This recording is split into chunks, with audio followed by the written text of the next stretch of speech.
Diyan namamahay minsan ang mga 30 seconds to 1 minute. 1 minute lang mata.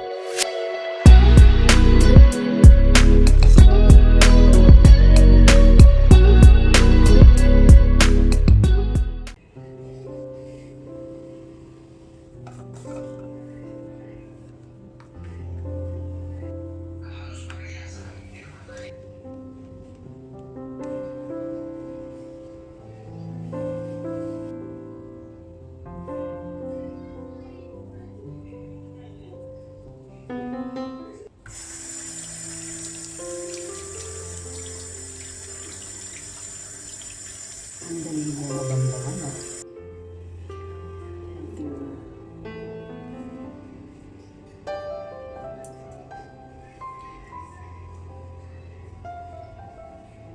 Makeup Cleansing Balm melts and cleanses dirt and impurities. So, made in Korea din siya with Centella, Asiatica, Niacinamide, and salicylic acid. Ooh, salicylic acid is BHA. Niacinamide.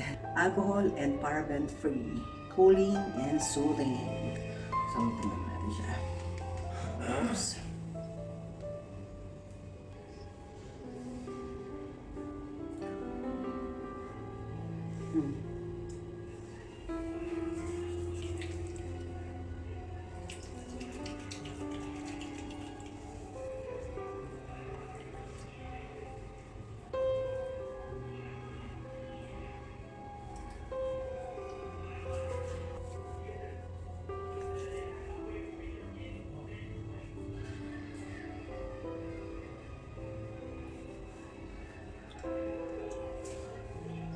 Dati nagkaroon ako ng cleansing balm.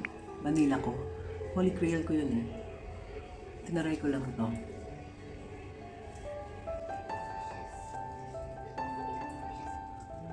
Pag kayo naglilinis, huwag mo kakalimutan ito. Singit ng tenga nyo. Ewan ko kung anong tawag dyan. Huwag mo kakalimutan yan kasi dyan namamahay minsan ang mga dead skin.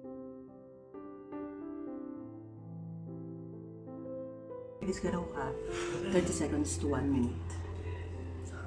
Sain natin ang konting tubig. Nasaan mo konting tubig? Para siyang sabon.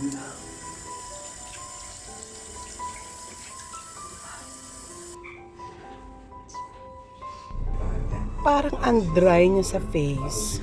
Ang dry niya, oh. Nalinis naman niya, kaya lang mas gusto ko yung sa Banila Co kasi yung after niya parang dewy-dewy ako doon. Dito parang ox lang. Wala namang, pero nalinis niya. Hindi ko pa siya natatry ng fully made up kung nakakatanggal talaga siya ng makeup. Well, would I recommend it? Definitely. It cleans very well and is much more affordable. Banila Co is around 800 to 1,200 pesos, while this Fresh Skinlab one is only about 350 to 400 pesos. But personally, if you have the budget, I prefer Banila Co. It leaves skin feeling soft, dewy, and hydrated. This one works great too, though it feels a little less moisturizing afterward. It also has good ingredients like aloe vera, niacinamide, centella, and menthol. So I still recommend it as a great budget-friendly choice. So yeah, yun lang. And if you found this video helpful, please like and subscribe. Comment below if you have questions. Thank you for watching, guys, and see you in my next video. Bye!